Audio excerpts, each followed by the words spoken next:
যদি জনগণের রায়কে আদালতে নিয়ে যাওয়া হয় তাহলে আমাদেরকেও রাজপথে যেতে হবে। যা আশঙ্কা করা হচ্ছিল তাই ঘটল। গণভোট অধ্যাদেশ এবং জুলাই সনদ বাস্তবায়ন আদেশ কেন অবৈধ নয় তা জানতে চেয়ে হাইকোর্ট রুল জারি করেছে। ধানের শীষালারা যদি এই গণভোটের বাংলাদেশের 2/3 বেশি মানুষের এই ভোটাধিকারকে নিয়ে যদি কোনো টালবাহানা করতে চায় তাহলে পরিণাম কিন্তু ভালো হওয়ার কোনো সম্ভাবনাই নেই।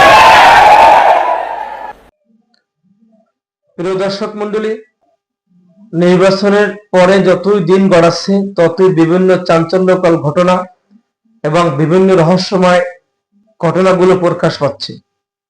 সেই বিষয়গুলো হচ্ছে, বর্তমান সরকারি দল বিএনপি তারা চাচ্ছে যে গণভোটকে বাতিল করে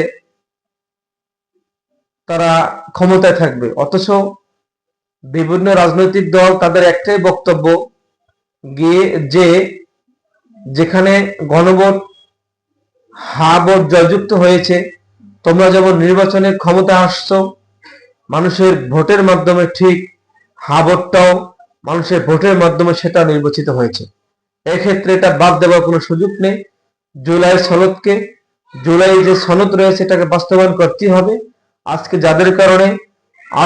যাদের কারণে যেই বীরদের কারণে, আজকে যে শহীদদের কারণে রক্ত মাখা সেই দিনগুলো আমরা কিভাবে ভুলে যাব?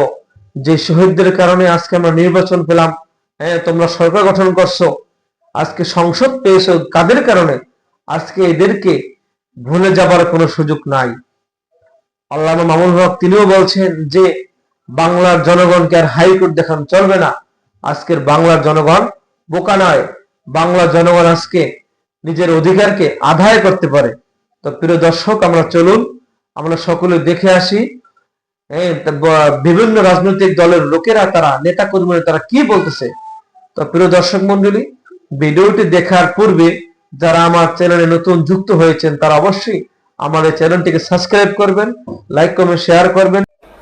ধানের শীষালারা যদি এই গণভোটের বাংলাদেশের 2/3 বেশি মানুষের এই ভোটাধিকারকে নিয়ে যদি কোনো টালবাহানা করতে চায় তাহলে পরিণাম কিন্তু ভালো হওয়ার কোনো সম্ভাবনাই নেই।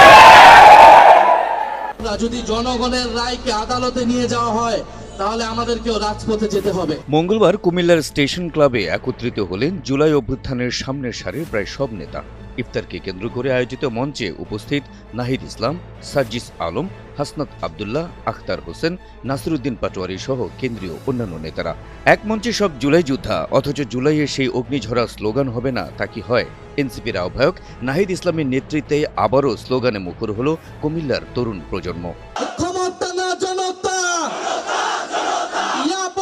সংগ্রাম,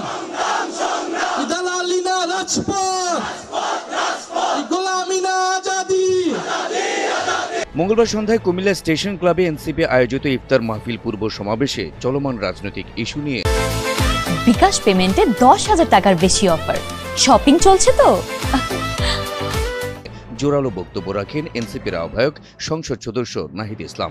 সংবিধানের দোহাই দিয়ে গণভোটকে আদালতে নিয়ে গিয়ে প্রশ্নবিদ্ধ করার তুমুল সমালোচনা করেন তিনি। বলেন, যদি পুরনো সংবিধানের কথাই বলা হয় তাহলে ফ্যাসিস্ট হাসিনাকেই এখন প্রধানমন্ত্রী হিসেবে মেনে নিতে হবে। যদি পুরনো সংবিধানের কথা বলা হয় তাহলে ফ্যাসিস্ট হাসিনাকেই এখনকার প্রধানমন্ত্রী হিসেবে মেনে নিতে হবে। নাহিদ ইসলাম তার বক্তব্যে আবারও রাজপথে নামার হুঁশিয়ারি দেন। বলেন, জনগণের রায়কে আদালতে নিয়ে গেলে আমরা রাজপথে নামতে বাধ্য হব। সংসদকে সংস্কার পরিষদ হিসেবে ঘোষণা করতে হবে। গণরায় অনুযায়ী সব সংস্কার বাস্তবায়ন করতে হবে। এর বিকল্প আমরা কোনো কিছুই মেনে নিব না। সংসদকে সংস্কার পরিষদ সদস্য হিসেবে ঘোষণা করতে হবে এবং গণভোটের গণরায় অনুযায়ী সকল সংস্কার বাস্তবায়ন করতে হবে। এর অন্যথা, এর বিকল্প আমরা কোনো কিছুই মেনে নিব না। যা আশঙ্কা করা হচ্ছিল তাই ঘটল। গণভোট অধ্যাদেশ এবং জুলাই সনদ বাস্তবায়ন আদেশ কেন অবৈধ নয় তা জানতে চেয়ে হাইকোর্ট রুল জারি করেছে। মানে ঘটনা ঘটে গেছে, গণভোট এবং জুলাই সনদ বাতিল হওয়ার সম্ভাবনা তৈরি হয়েছে। হয়তো এটাই বিএনপির চাওয়া ছিল, কিন্তু এই বিষয়টি নিয়ে স্পষ্ট প্রশ্ন তুলেছেন অ্যাডভোকেট শিশির মোহাম্মদ মুনির।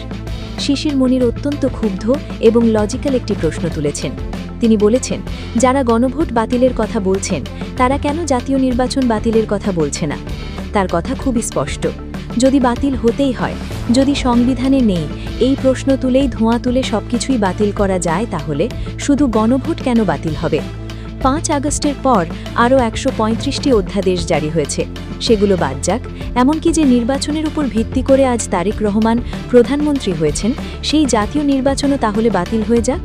এটি কোনো সাধারণ কথা নয়, এটি হলো ফ্যাসিবাদের মতো আচরণ করা, একটি সরকারকে সরাসরি আয়না দেখানো। মণ্ডলী, আমরা সকলেই ভিডিওটি পরিপূর্ণ দেখলাম এবং কি বুঝলাম আমরা সকলেই কমেন্ট বক্সে বলে যাব, এবং আপনারা সকলেই ভালো থাকবেন, সুস্থ থাকবেন।